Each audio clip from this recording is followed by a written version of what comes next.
Good afternoon and welcome to the CannaList conversation. We are here with Stephen Arthur George. Stephen is in Portugal, Lisbon specifically. Stephen, how is it going? Everything is going well. Got some sunshine today, like most days here in Portugal, so can't complain. And I'm guessing by the accent, you're not from Portugal. That's correct. That's correct as well.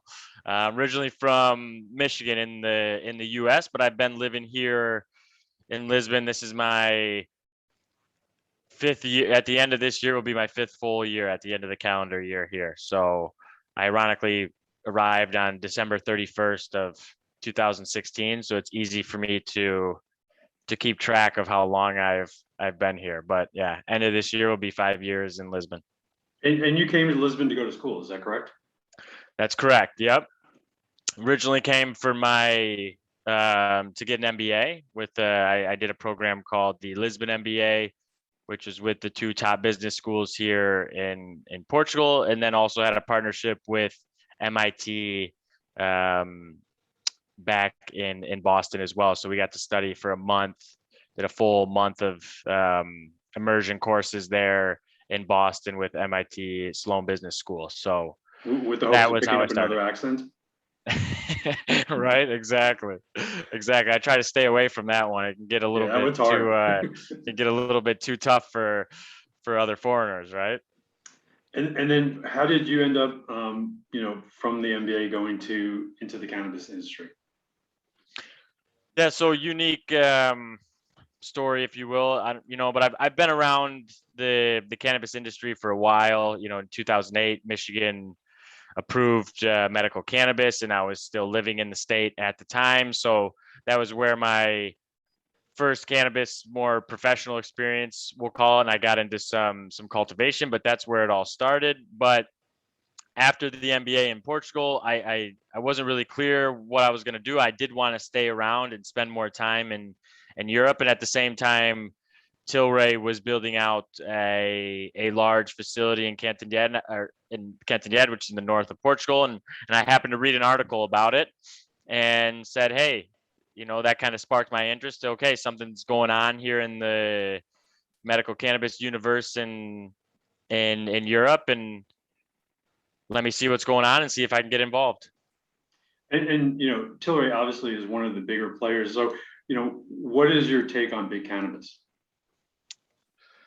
Well, great question, Patrick. It varies, and I think it all depends on what it all depends on what the company is actually looking to do. I think big cannabis is inevitable, right? So I think we're going to see large companies. But I also think we're going to have room for smaller, and medium-sized companies to all fit in as well.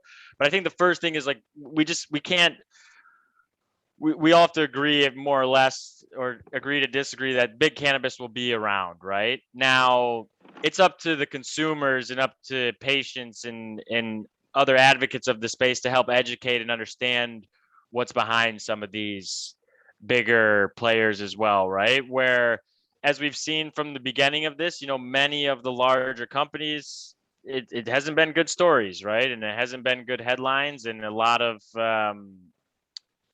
just a lot of unfortunate leadership, let's say, across the board, and a lot of, I think a lot of shareholder driven decisions as well that, don't speak to the core of a cannabis company. So, in the end, like I said, I'm kind of impartial, right? I know they exist, so I'm aware of that, and I accept that. But am I a big cannabis consumer? More of the ones that are around right now? No. And like I said, and that's more or less due to misalignment with what is trying to be achieved at the end, and just a more money driven focus than a patient driven or consumer, even on the US recreational side, even consumer driven. It's just often money driven decisions. Yeah, I mean, I think the early days of and the early days a couple of years ago, so it hasn't been that long, but the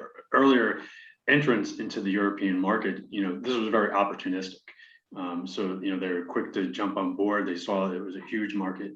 But what I don't think they anticipated was sort of the complexity of the regulations, the 28 member states, and all, the hurdles that it takes to try to do business in Europe or try to do business across Europe. I think Europe's a unique place to try to do business because of all the complexities.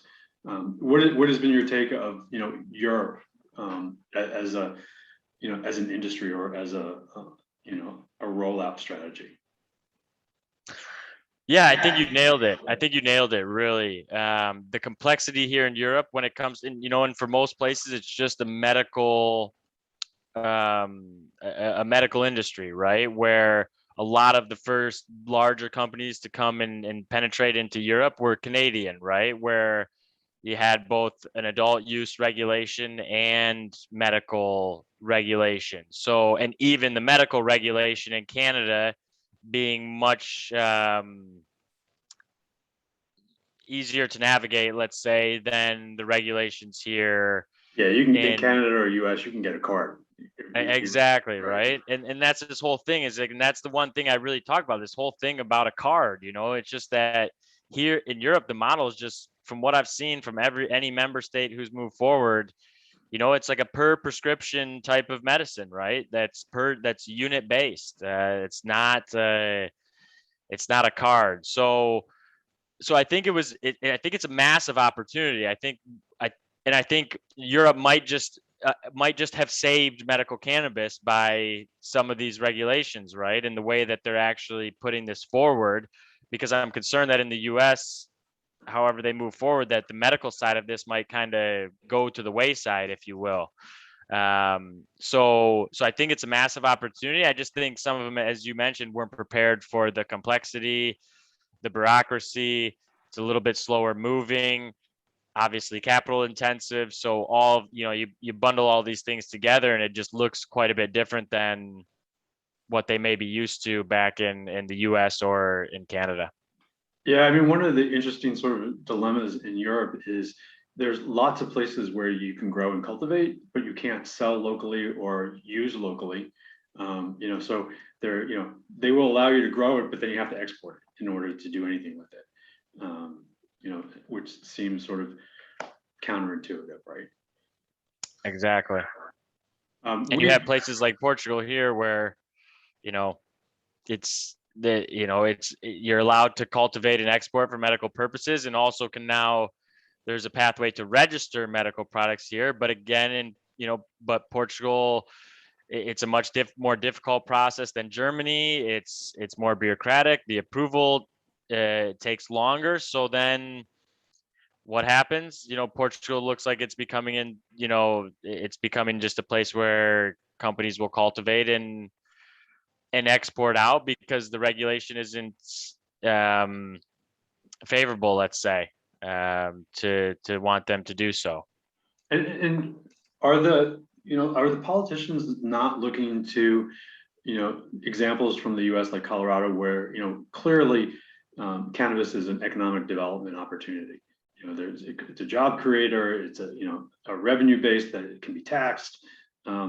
Are they pushing that, trying to move it forward using sort of an economic development argument? Well, what I find is fascinating is that, here in Portugal, that was back in 2008 when they passed the medical regulation, and then the regulations got published in the beginning of 2019. So almost 2 years ago, or did it get published in the beginning of 2018? No, it was 19. So yeah. So a couple of years now, and we've still had some slowness in bureaucracy, but along that time, especially in the last year, there's been more discussions in Parliament regarding the adult use here in Portugal. And many of these different topics have arose.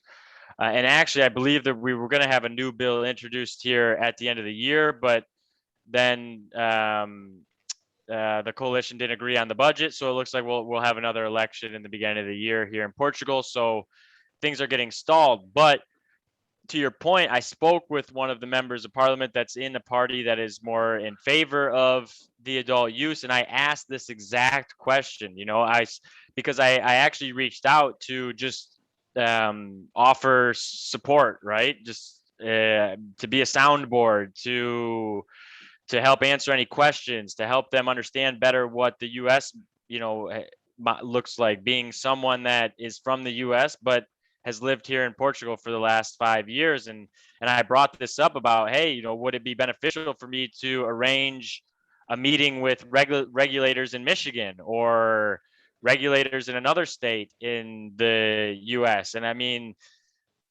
it was like in one ear and out the other, and they want to then, one of the initiatives here that it looks like will happen soon is, they want to hear from the public and industry again, but again, they'll only stay within Portugal. But I'm like, how do you expect to learn from anyone if you're asking people that have no experience? So yeah. And is there, I think one of the things in Europe is sort of, if the dominoes fall. So, if Germany, which has been making a lot of noise about recreational and sort of the change in the political landscape there is suggested that as well. So Germany obviously being a big market and a very big player in the European space, do you think maybe if Germany, is the first to, jump on board, that others will follow? I do. Especially in a case like with a country like Portugal, right? Being that it's, Southern Europe, smaller country, obviously been in some controversy before with European Union and other member states because of, favorable financial programs and etc. here in Portugal. So yeah, do I think they want to have this sticker on their back as the first ones to move? No, but if a country like Germany were to go first and kind of take the first bullet, then I think they'd be marching right behind. But I also think I also think it's the wrong move, right? I think this is an opportunity for Portugal. There's a lot of licenses they've handed out 19 licenses now to cultivate here in Portugal, which I think is high commercially cultivate, which is, I believe, higher than any other member state available at this point. So like I said, I just think it's a big opportunity for Portugal, especially in one of the reasons, like I had mentioned, that the government's getting together again and not agreeing on the budget. Well, if there's something that could provide some additional revenue and GDP to the country and help with that budget deficit, cannabis is surely one of them, especially in a place where consumption rates are similar to what you see in Spain and quite high, right? So yeah, I mean, I think they'll wait for Germany, but I think it's also the mistake. I think being that they're already discussing on it, they should just own it and go for it, especially being a country that, was is very well known for the decriminalization of drugs back in the early 2000s. So they have this progressive drug policy already. It's already known within Portugal. So it's yeah, so it's like, why don't you just kind of embrace that and run with it? But I think they'll wait for Germany. What's the position around CBD and sort of non-THC or low THC products? Yeah, I mean, ever since the laws changed on the medical side here in Portugal, you started to see more chatter around CBD. And then pre-pandemic, you started to see more CBD shops show up, not only in Lisbon and Porto, but, in other cities across the more popular cities, cities that get more tourists and stuff as well. You saw these CBD shops start to pop up, but it's an interesting situation because over the last couple of years, I know many of these shop owners quite well. And, we've had many different situations where they've been raided, by the GNR, by the police and coming in and taking goods, but then with no explanation, no testing, no reasoning, and really like treating these people like they're a drug trafficker, right? That's really how they're treating them. But then with no documentation, no explanation, again, no testing, to even show if what the THC level is, whatever. So a very confusing CBD situation. The health regulators say stick with kind of more UN convention type thinking and say, okay, cannabis is a scheduled drug, so it's a narcotic. Anything derived from cannabis is a narcotic. So, okay, if they put new regulations in for the prescription and cultivation of medical cannabis, that's a narcotic, that's okay. But it's still anything derived from that plant falls under this group of narcotics. So that's the health regulator's position. But then, like I said, it's just unfortunate because then they're not talking to it seems like they're not talking to GNR though, because like they're sitting back saying, okay, it's a narcotic. But then when the case, within France came back and said, okay, it's not a narcotic, then they're kind of just sitting back and just not doing anything now. But they're also not working with the GNR to help figure this out. So CBD remains a mess at this point. So can they sell it here or in they can't Portugal. sell it at this point? They can sell. I mean, They they're just open. risk. I went in one today. I actually took a video that I'll share on LinkedIn later this evening. But I took a video inside one of the shops today to just give a little bit of insight into what's going on, because it looks similar to it's like an old it reminds me of a small head shop, from the US, but then that offers CBD flowers. But mainly, then they have a lot of other consumption devices, smoking devices, papers, things like this, right? And they're allowed to operate, but any day, yeah, they're playing at risk. I mean, right as I walked out, who knows? Police could walk in and they could be in some trouble, right? So, and all the stuff is sold not for human consumption. So it also again shows you Who is it the for? exactly. So it's this gray market, and some clever lawyers trying to work their ways through the regulations and protect their clients. But yeah, Are in the you guys end, seeing Delta 8 and Kratom, or that hasn't hit there? not yet. Okay. Not yet. I've heard a couple people talk about kratom here and there, but I haven't seen anything. I haven't seen anything yet, and I'm in actually one association that I'm in. I did see Delta 8 mentioned for the first time in a conversation the other day. So we'll see. I don't. Yeah, Because in it's the just kind US, of an that's the inkling. big workaround, right? Is, if Delta Exactly. 9 is illegal, then just move, change it, the chemistry a little bit, and, Delta 8's fine. Exactly. But then it's being sold at convenience stores and obviously not being regulated. We don't really know what's in it, that type of thing, right? Exactly. So what do you think the way to move forward is, based on this kind of environment?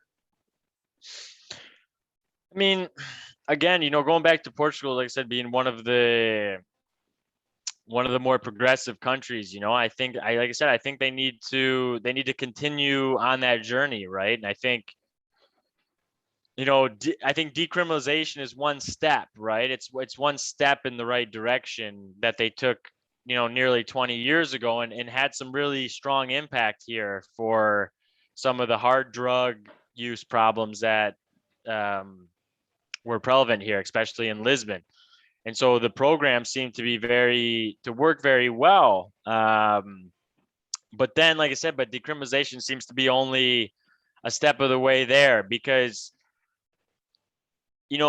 I think what the real thing does, like I said, is they stop looking at individuals as criminals, right? That's like the big perception shift. It's like, okay, these aren't, as long as the consumers aren't criminals, the big heavy traffickers, they're still criminals, but the consumers are not criminals. They're just individuals that, and like I said, and we're talking consumers of any drug, but so they kind of, everything gets bottled into this mental health type of situation, right? Or so Yeah, it's but the like you have catch-22 is, okay, that's fine. The consumers aren't criminals, but it's illegal to sell it. So theoretically, where would these people get it from if they don't? Their only exactly choice is the black market, which is illegal, right? So Exactly. you're creating a no-win situation with that kind of mentality.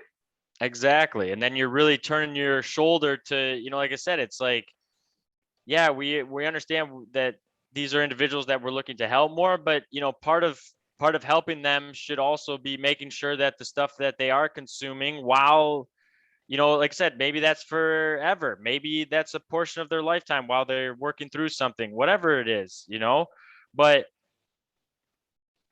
that what they're consuming should have some type of quality standard behind it, if anyone cares, and if we really care about these people and we really want to help people, then there should be some type of minimal quality standard that should be adhered to. And the only way you get there is by regulating it across the board. Right. I mean, ideally, we want standards. We want to be able to look at a label. We want to know what's in it. I mean, that was some of the challenges around CBD is, people were calling something CBD and we'd have no idea what that meant, because there was no standard, there was no labeling or anything like that. And then, and when we did finally test it, some of it, had THC, some of it didn't, some of it didn't even contain cannabis or anything related to the plant, right? But it was labeled CBD. So yeah, obviously, you need, the legalization to begin to, create standards, and so that people can know safely what they're getting, and what kind of products they're getting. So what is your role at this point in the industry, and how are you helping people, that are interested in moving forward? Yeah.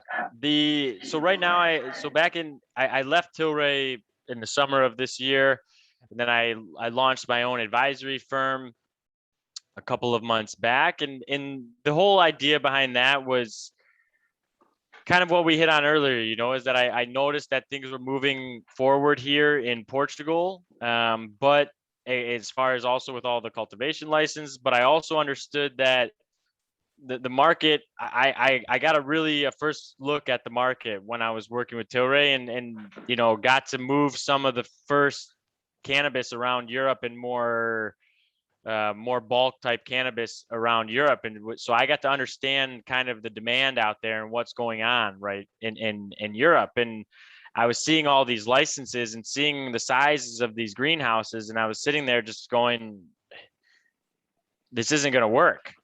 We're going to be massively oversupplied, similar to now what you're starting to see in Canada as well, right? But I just realized that it's going to be massively oversupplied. And so I wanted to try to help some of the groups here in Portugal to get off the ground, right? And there's a lot of different projects here, and a lot of them, there are some big name projects, but there's also a lot of other projects that are, Portuguese family funded, other European projects. You have some more startup, passionate groups of people that are just cannabis enthusiasts that are, trying to get there as well. So really, I knew the only way I could help the community as a whole here in Portugal is I had to be independent, and that was one of the challenges of working for a larger company, is that I just felt restricted in how I could support the entire community. I had to be more aligned with the company's goals rather than my own personal goals and aspirations for what I want to see here in Portugal and for cannabis in Europe. And so your focus then is Portugal? It's focused on Portugal right now when it comes to, like I said, a cultivation standpoint, because that's where I see most things, or like I said, most of the licensing happening. But I spent most of my time professionally in the industry on the commercial side of the business. So, part of that cultivation thing is actually then commercializing products, right?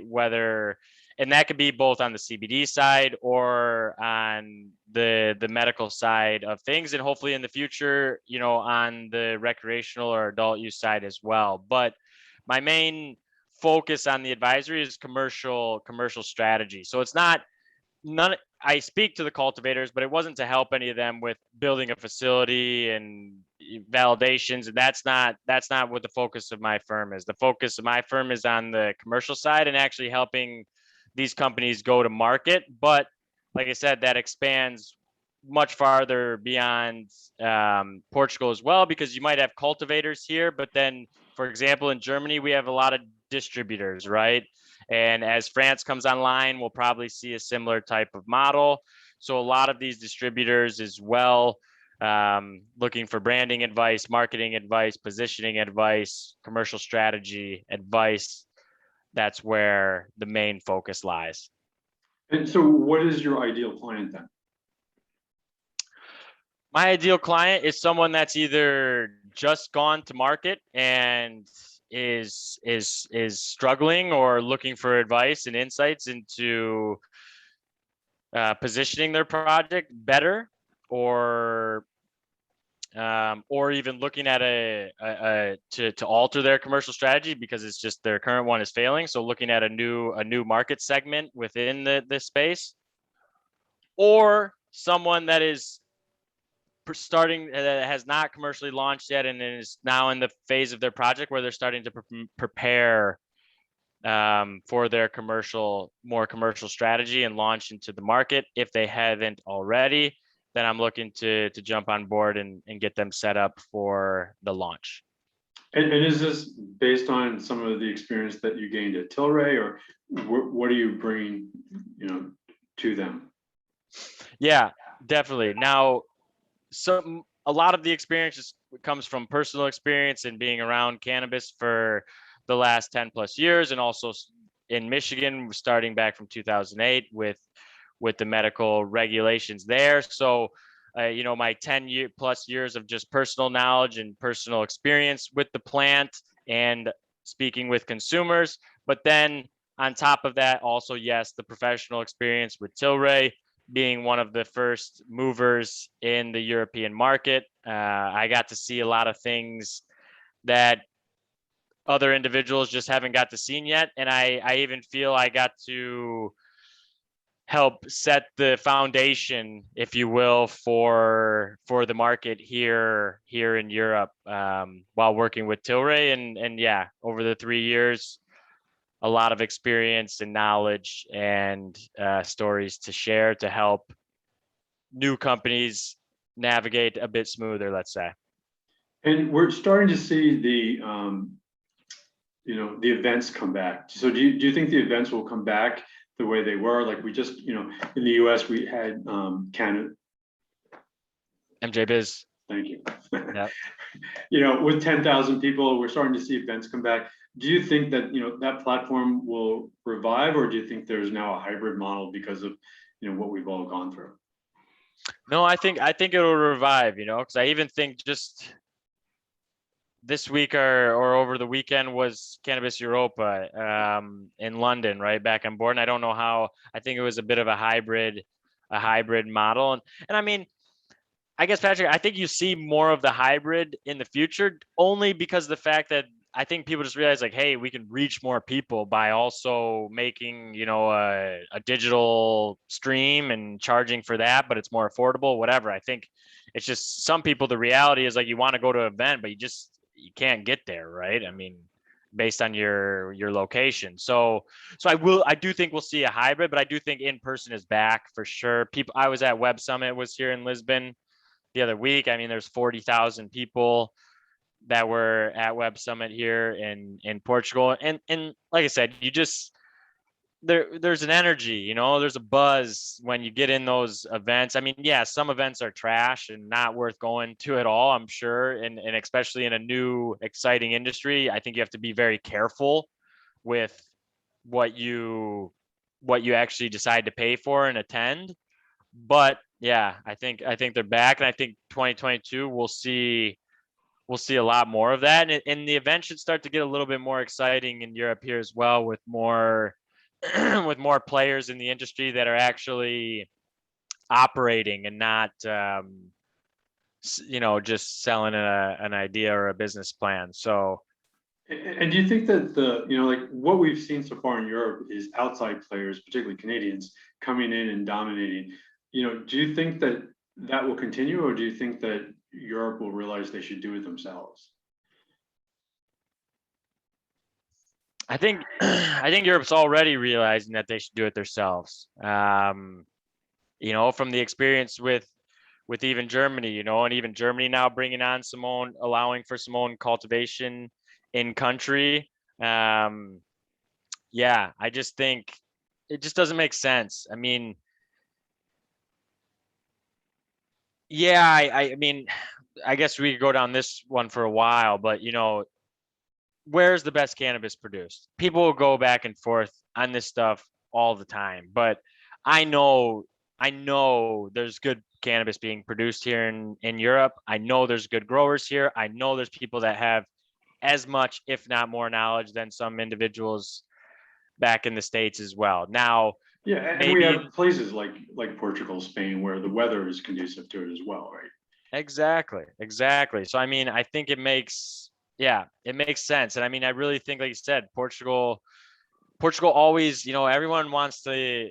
I just saw an article the other day, you know, but there's always this reference of Portugal and California and making this, you know, it's the California of Europe or whatever. But when you start to Well, if look you've been at to it, Lisbon, you think you're in San Francisco, right? It just yeah, right. So I mean, feels like it.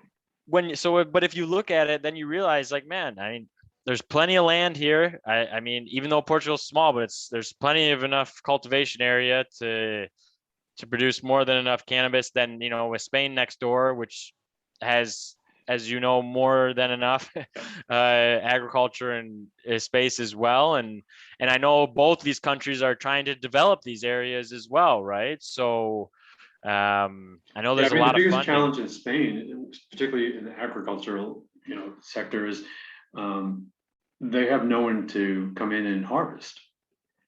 The labor is a problem, Yeah, and finding the labor to do that. So, so they have to incentivize interesting. people in order to do that. Interesting. Interesting. Because like I said, yeah, you still have a lot of, you know, like I said, I have, you know, I have a friend with a blueberry farm here as well, up in about an hour north of here. But you know, they have a 10-hectare farm with a pretty heavy picking season, you know, for a couple months. Um and they seem, you know, they seem to find labor quite easily here. So and I think it's affordable labor as well, right? When looking at it from an agriculture standpoint. So yeah, we'll see. But I think they should, you know, it doesn't make sense to. I don't think it makes a whole ton of sense to send indoor grown flower from British Columbia all the way across Canada, all the way across the ocean to Germany. Right. You know, it just doesn't make sense. Yeah, I mean, it's expensive, but those people have a lot of the licenses already, which Exactly. is crucial, because that, they'll maintain that. That gives them, an insight that new entrants won't have. Yeah. So if people want to learn more about what you're doing, where can they find you? They can find me on LinkedIn. I'm at Stephen Arthur George on LinkedIn. That is where I primarily produce most of my content. And then you can find my website, my personal and company website on my featured section of my LinkedIn profile. So check me out there. You can find everything. Great. Well, Stephen, we very much appreciate your time today. We look forward to hearing more, and hopefully a lot more activity in Portugal other than just simply cultivation. And we'll welcome those insights from you. All righty. Well, it was a pleasure being on here, Patrick. Thanks again for the invite. Absolutely.